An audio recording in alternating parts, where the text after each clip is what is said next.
Bismillahirrahmanirrahim. Assalamualaikum warahmatullahi wabarakatuh. Alhamdulillahirrabbilalamin.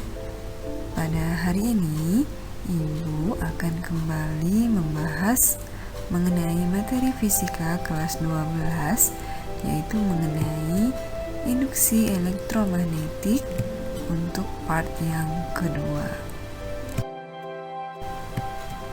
Hukum Lenz. Hukum Faraday dapat menentukan besar GGL induksi, tetapi tidak mendefinisikan polaritas GGL induksi atau arah arus induksi. Polaritas GGL induksi atau arah arus induksi ditentukan oleh hukum Lenz, yang merupakan konsekuensi logis dari hukum kekekalan energi. Bunyi hukum Lenz, polarisasi GGL induksi selalu sedemikian sehingga arah arus induksi yang ditimbulkannya selalu melawan penyebab GGL induksi atau arus induksi itu sendiri.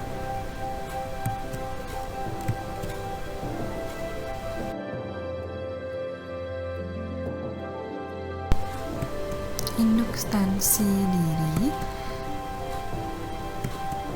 jika arus I yang melalui suatu kumparan berubah terhadap waktu T, maka pada ujung-ujung kumparan timbul GGL induksi yang disebut GGL induktansi diri. Besar GGL induksi diri atau induktansi diri dinyatakan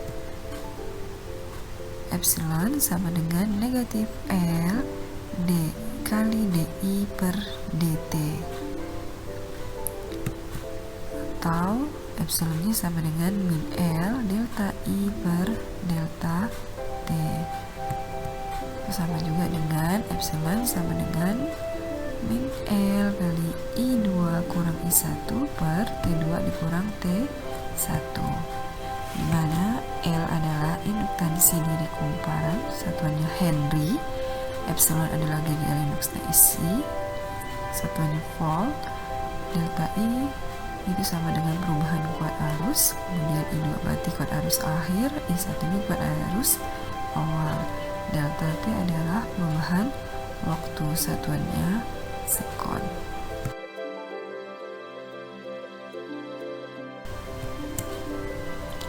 Induktansi diri kumparan,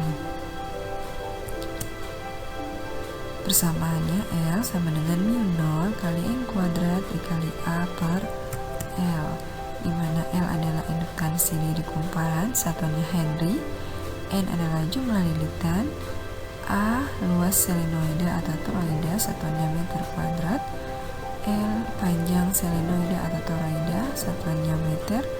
Kemudian mu0 itu adalah permeabilitas ruang hampa yang besarnya 4pi kali 10 pangkat min 7 Weber per ampere meter.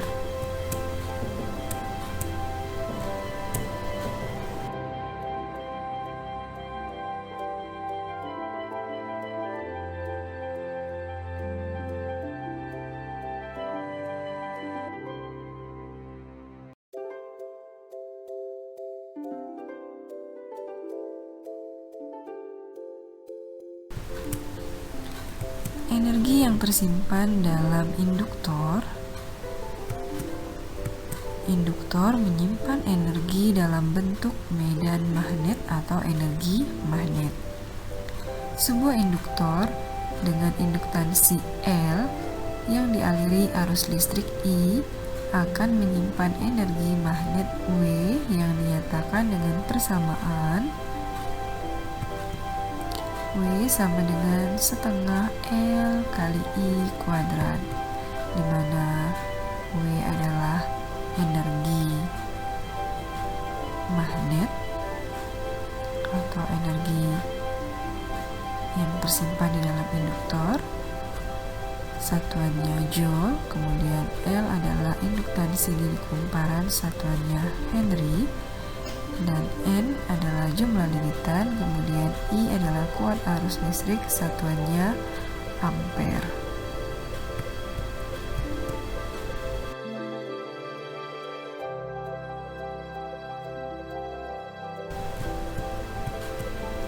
Contoh soal. Kumparan mempunyai induktansi sebesar 5 mH jika arus listrik yang mengalir pada kumparan memenuhi persamaan I sama dengan 5 sin 400 T ampere. Tentukan GGL maksimum yang timbul. Dari soal itu dapat kita tulis yang diketahuinya. I sama dengan 5 sin 400 T ampere, kemudian L nya induktansinya sebesar 5 mH, kita ubah menjadi Henry, 5 kali 10 pangkat min 3 Henry. Ditanyakan berapa GGL maksimum yang timbul. GGL induksinya ya, epsilon sama dengan negatif L dI per dt.